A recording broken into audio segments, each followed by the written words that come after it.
বন্ধুরা, যেখানে ট্রলার আমাদেরকে খেয়া নামিয়ে দিল সেখানে থেকে একটু কাদা, এই যে দেখুন আমাদের ট্রলারটা এখান থেকে নামিয়ে দিয়েছে।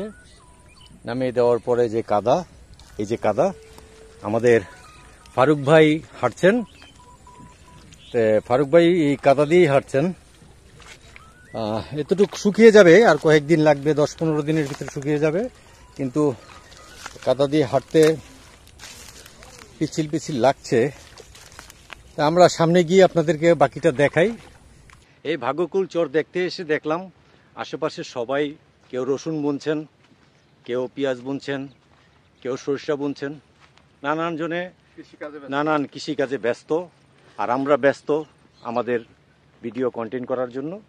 আজ আমাদের সাথে আছেন আমার ফারুক ভাই। এই ফারুক ভাই খুব ভালো মানুষ, খুব আন্তরিক। আজকে আমার সফর সঙ্গী, এবং ফারুক ভাই কিছু জমি এখানে নেবে এবং অন্য অন্য জায়গায় কিছু জমি নেবে, তার জন্য ফারুক ভাই ঘুরতেছে। তাই ফারুক ভাইয়ের সাথে কিছু কথা বলবো। ফারুক ভাইকে খুব ভালো লাগে। ফারুক ভাই যা বলে স্ট্রেট ফরওয়ার্ড কথা বলে, যে যেটা হবে সেটা হবে, যেটা হবে না সেটা হবে না। তাই না ফারুক ভাই? তাই তো ভাই। হ্যাঁ, এখন যেটা বলবো সেটা আমার কথার সাথে কাজের সাথে মিল থাকতে হবে। এখন ফারুক ভাই, জি ভাই, যে এই যে জমিগুলো যে দেখতেছেন, জি, জায়গায় জায়গায় যে আমরা ঘুরে ঘুরে দেখছি, আসলে কোন জায়গার জমিটা কিরকম দেখলেন? বর্তমান আমরা যেখানে যাইতেছি, জি, এই যে ভাগ্যকুল চরের, জি, এই জমিটা ভালো। এই ভাগ্যকুল চরেরটা, এই নিচের সাইডটা ভালো। নিচের সাইডটা, এই যে মাটি সম্পূর্ণ দেখা যাচ্ছে, মাটি, এই যে এখানে যে দেখা যাচ্ছে, এগুলো সম্পূর্ণ মাটি। এখানে আপনি যা করবেন, হ্যাঁ, ওই ফসলটা হবে হবে। হ্যাঁ, এখানে বিশেষ করে আপনার ওই রসুন, হ্যাঁ, পেঁয়াজ, হ্যাঁ, সরিষা, হ্যাঁ, এই জিনিসগুলো খুবই ভালো হবে। যেটা জি রোপণ করবে সেটাই হবে। হ্যাঁ, ওই যে আমরা পিছনে দেখে আসলাম, কিন্তু রসুন বুনেছে। জি, হ্যাঁ, ওখানে রসুন বুনেছে, কিন্তু মাটিটা এটার উপযুক্ত। উপযুক্ত, হ্যাঁ। এই যে দেখা যাচ্ছে এগুলো তো সম্পূর্ণ ম্যাক্সিমামই মাটি। হ্যাঁ, মাটির ভাগটা বেশি আর কি। হ্যাঁ, বালুর চেয়ে মাটির ভাগটা বেশি। হ্যাঁ, এবং পলি পড়ে তো এখানে। পলি পড়াতে মনে করেন এই উপরে তো পলি জমছে। জি, পলি জমলে মাটিটা উর্বর হয় বেশি। জি, এই তো, এই জন্য ভাই এখানে যেটা লাগাবে সেটাই হবে। এখন আপনার একটা ইচ্ছা আছে, সেই ইচ্ছাটা হলো যে আপনি কৃষি নিয়ে কিছু করবেন। জি, তাই না? আপনি প্রবাসে ছিলেন, দেশের বাইরে ছিলেন, আর মোটামুটি আপনি সচ্ছল, তারপরেও আপনি করতে চান। এটা কেন? কৃষির প্রতি আমার একটা টান আছে, আগ্রহ আছে। জি, কৃষিকে আমি অনেক ভালোবাসি। জি, বুঝছেন? এখন এই জন্য আমি চাইতেছি বড় একটা পরিসর একটা জায়গা নিয়ে, জি, আমি একটা ফার্ম করে, কৃষি ফার্ম করার। জি, বুঝছেন? সেখানে ফার্ম বলতে সব ধরনের ফসলই হবে, সব ধরনের ফসলই হবে। এই ধরনের একটা জায়গা আমি খুঁজতেছি। হ্যাঁ, এই ধরনের একটা জায়গা খুঁজতেছি, এবং ওই জায়গার পরিবেশটা আমি দেখতেছি। হ্যাঁ, কোন জায়গার পরিবেশটা কিরকম, কোন এলাকার পরিবেশটা কিরকম, জি, এবং মাটির অবস্থাটা কি, সেটা আমি সব দেখতেছি।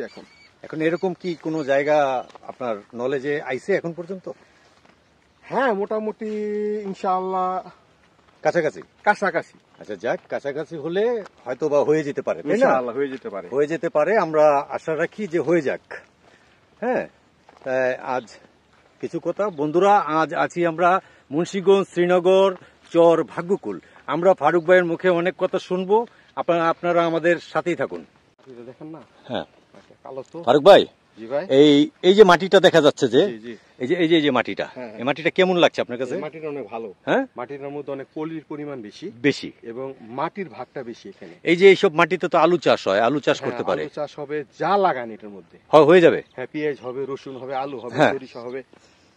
তা এর জন্য এরকম চাষাবাদ করার জন্য এরকম মাটি দরকার নাকি? জি, চাষাবাদ করার জন্য এরকম মাটির দরকার। আর যদি আপনি কোনো বাগান করতে চান, ফলের বাগান, যেরকম পেয়ারার বাগান, আঙ্গুরের আপনার বড়ের বাগান, এইগুলো করতে হইলে আর একটু উঁচা জায়গা, লেবুর বাগান উঁচা জায়গা, সেখানে এত মাটি বেশি না হইলেও হবে, কিন্তু মাটিটা হইলে ভালো হয় আর কি। ভালো হয়, কারণ মাটি একটা জোর আছে নাকি, শক্তি থাকে, জোর আছে, পানির ধারণ ক্ষমতাটা থাকে। আচ্ছা ফারুক ভাই, জি ভাই, এই যে এখানে খের দেখা যাচ্ছে, এখানে তো বোধহয় রসুন বুনছে। জি জি, ঠিক না?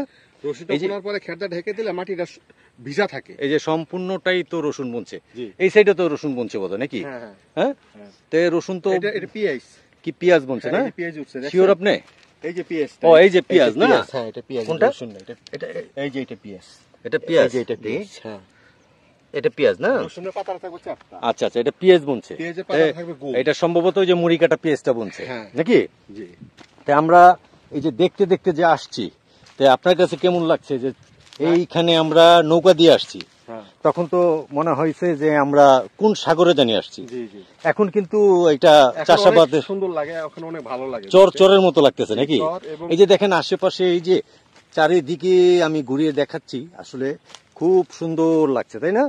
আর সবাই চাষের উপযুক্ত করে ফেলতেছে এবং অনেকে রোপণও করছে নাকি? ওই যে আমরা ওদিকে দেখে আসলাম, রসুন বুনতেছে সবাই মিলে। হ্যাঁ, আবার এই যে গাড়ির চাকার দাগ দেখা যাচ্ছে, এখান থেকে গাড়ি চলে না, মানে এই যে ট্রাক্টরটা চলে। কথা হইলো কোনটা আপনার পরিকল্পনার সাথে মিল আছে, তাই না? জি, আমার পরিকল্পনার সাথে মিল আছে। কারণ এখন প্রথমে আপনার আমাদের ওখানে যেটা করছে আমরা ছোট সময় দেখছি, ওটা আপনার এই ভিজা মাটির মধ্যে একটা সরিষা বুনে দিত। ভিজা মাটিতে? হ্যাঁ, ভিজা মাটি কাদা কাদা থাকতে। আচ্ছা আচ্ছা, পোলও বুনতো, সরিষা বুনতো। আচ্ছা, রসুনও নাকি ভিজা মাটিতে বুনতো? এখন যে এটা হচ্ছে ভিজা মাটিতে রসুনটা বুনে রসুন বোনানোর পরে, লাগানোর পরে রসুন লাগানোর পরে আপনি যে খের দিয়া, এই যে খের দিয়া ঢেকে দিছে, ঢেকে দেয় মাটির জন্য রসটা মাটিতে থাকে এর জন্য। জি, মাটিটা যেন তাড়াতাড়ি না শুকায়। খেরটা কি এই কারণে দেওয়া হয়? হ্যাঁ, এই কারণে দেওয়া হয়। আচ্ছা আচ্ছা, মাটিটা যেন, এটা কিন্তু অনেকটা জানার বিষয়। আমরা দেখা যাচ্ছে রসুন অনেকে, আমি একটু ছোট পরিসরে বলি, অনেকে ছাদের ভিত্তে শখ করে রসুন লাগাইছে, কিন্তু উনি রসুন গাছ চ্যাপটা হয়ে গেছে গরমে। কেন? উনি হয়তো খেয়ার দেয় না, এই কারণে হইতে পারে না। আর ওখানে মনে করেন দোনো সাইডে তাপে হিট থাকে। হ্যাঁ, নিচে ছাদের নিচেও হিট থাকে, উপরেও হিট থাকে। জি জি জি, এটা আমি কিন্তু যারা ছাদ কৃষি করেন তাদের জন্য এই মেসেজটা দিলাম, এই জমিনের জন্য না। জমিনের জন্য যেটা তারা যারা বড় পরিসরে করে তারা অবশ্যই জানে। তাই আপনি সেটাই বললেন, দোনো দিকে হিট থাকে। আর এই যে এখানে যে এই যে জঙ্গলগুলো দেখা যাচ্ছে, এই জঙ্গল কাশবনগুলো এক সময় থাকবে না, আর না এগুলো থাকবে না, এগুলো থাকবে না। তো আপনি যেই জমিটা পেয়েছেন সেটা তো সম্ভবত আগামী সপ্তাহে কথা বলতে যাবেন, এবং আমরা কথাটা একটু গোপনই রাখি, সেটা আমরা কারো কাছে বললাম না। এখন সেটা কি করলাম না, কোথায় পাইছি এবং কি করব সব আবার আগামী ভিডিওতে দেখাবো, যখন আমরা চাষ করব সেখানে। আমি যে যতটুকু পরিমাণ জমি আমার প্রয়োজন ছিল এই চরে, সেই জমিটা আমার পক্ষে আমি পাইনি, মিলাইতে পারেন নাই, সেটা মিলাইতে পারিনি। জি জি, আর এখন যেখানে গেছি সেখানে মিলছে। হ্যাঁ, আমার মনের মতো জমি আমি পাইছি। আচ্ছা, এখন তাদের সাথে মোটামুটি কথা বলে আসছে একটা। ইনশাআল্লাহ আগামী সপ্তাহে আপনি নিয়ে যে ওইটা ফাইনাল করব। জি, ইনশাআল্লাহ আমি আশা করি যে আপনি ফাইনাল করতে পারেন আর কিছু একটা করেন। আমাদের সব চরেই সবাই একজন করে থাকবে, ঠিক না? আর ভাই, কৃষিটা হলো কি, জি, এরকম একটা প্রজেক্ট, এটা একেবারে 100% হালাল একটা প্রজেক্ট। হালাল প্রজেক্ট নাকি? বুঝছেন? হ্যাঁ, হালাল একটা। এটাতে ঘুষ নাই, কিচ্ছু নাই, এটাতে হারাম কিছু নাই, কিছু নাই। আপনি করবেন, কামলার মজুরি দিবেন, জি, যেটা হয় আল্লাহ আপনার, যেটা আপনার নসিব এলাকার লাভটা সেটা আপনি পাইবেন। জি, এরকমই। হ্যাঁ, এটাই আমি আপনার আশাটাও কি আমার এটাই আশা। যাক, আপনি মানে এটা সৎ মানুষের একটা সৎ কথা বললেন, তাই না? এই তো এটাই চিন্তা ভাবনা, এটাই ভাই। আচ্ছা, এই ফারুক ভাই, এই যে খেরগুলো এগুলো কেন রাখা হয়? এইগুলো যে বললাম না, রসুন লাগানোর পরে, হ্যাঁ, ওই রসুনটা লাগানোর পরে খেরগুলো পুজো দিয়ে দিব। ও, এটা কই থেকে পায় আবার? এটা ধানের খের। ও, ওই যে যখন ধান বুনছে তখন ধান করছে, পানি ছিল, জি, একার শেষে, জি, আপনার শেষে যখন সব ফসল উঠে যাবে, যখন পানি আসবে, তার আগে ধানটা লাগাই দিব। ওহো, আচ্ছা। কেন ধান? এই খেরের জন্য? খেরের জন্য, ধান না হোক, খেরটা তাদের বিশেষ প্রয়োজন, গরুর জন্য। আচ্ছা, এবং হ্যাঁ, এটা তো গরুর খুব সুন্দর খাদ্য, গরুর জন্য এবং রসুন পেঁয়াজের জন্য। আর এই যে দেখা যাচ্ছে আরেকটা জমি এখানে ভাঙছে নাকি? এই জমিটা ভাঙছে, এটাও সম্ভবত ফসল করবে না? এই যেটা যেটা ভাঙছে এটা সবই ফসল হয়ে যাবে। পেঁয়াজ করছে ওইটা, আর এটা রসুন। এটা পেঁয়াজ রসুন, ওই যে ওইটা মনে হয় সম্ভবত দেখিনি আমি, সম্ভবত পেঁয়াজ। আচ্ছা, আমরা একটু কাছে যাই। ওটা সম্ভবত পেঁয়াজ, এটাও পেঁয়াজ দিতে পারে না? পেঁয়াজের পাতাটা থাকবে গোল, রসুনের পাতা। গাছ কিন্তু হয়ে গেছে অলরেডি, দেখেন গাছ অলরেডি হয়ে গেছে। হ্যাঁ, গাছ হয়ে গেছে, আমরা গাছ দেখতে পাচ্ছি। এটা পেঁয়াজ। হ্যাঁ বন্ধুরা, এটা ওই যে পেঁয়াজ দেখা যাচ্ছে অলরেডি, এই যে পেঁয়াজ, এই যে পেঁয়াজ, এটা পেঁয়াজ বললাম আমি। আচ্ছা, এই যে আমি পেঁয়াজটা দেখাইলাম, এটা কি বিছন? হ্যাঁ, এটা বিছন পেঁয়াজ। শিওর আপনি? হ্যাঁ, ওরা লাগানোর টাইমে হয়তো একটা পড়ে গেছে, এটা বিছন পেঁয়াজ। আচ্ছা, এই বিছন পেঁয়াজটা আমি পকেটে রেখে দিলাম আজকে নাকি? এই যে দেখেন পেঁয়াজটা দেখছেন, এই যে হইছে, হ্যাঁ, এই যে পেঁয়াজটা হইছে, এই যে পেঁয়াজ বুনছে, যে আমি বন্ধুরা আপনাদেরকে আমি পেঁয়াজের গাছটা দেখাইলাম, যে এই যে পেঁয়াজ বুনছে এখানে। পেঁয়াজটা হয়ে গেছে অলরেডি অনেকটা। এটা মুড়ি কাটা বলে না? হ্যাঁ, মুড়ি কাটা। এটা তো কিছুদিনের মধ্যে উঠাই ফেলবে না? তো যাই হোক, আমরা হাঁটছি সামনের দিকে, আরো সামনে এই যে জঙ্গল দেখা যাচ্ছে, আমরা সামনের দিকে গিয়ে আরো কথা বলবো অনেকের সাথে। আজ ফারুক ভাইয়ের সাথে কথা বলছি। তা ফারুক ভাই, তা এই যে ফসল দেখে মাঠে কেমন লাগলো আপনার? আমার কাছে খুবই ভালো লাগলো। ভালো লাগতেছে? হ্যাঁ, অনেক ভালো লাগছে। যখন আপনি এরকম ফসল করবেন, আরেকজন এসে বলবে যে আমার ভালো লাগতেছে, ঠিক না? ইনশাআল্লাহ বলবে না? হ্যাঁ, আমার কাছে ভালো লাগবে, আপনার কাছে তো অবশ্যই ভালো লাগবে, কারণ আপনার স্বপ্ন পূরণ হবে। ভালো হয় তবে আরেকটা লোকে দেখলে তার কাছেও ভালো লাগবে।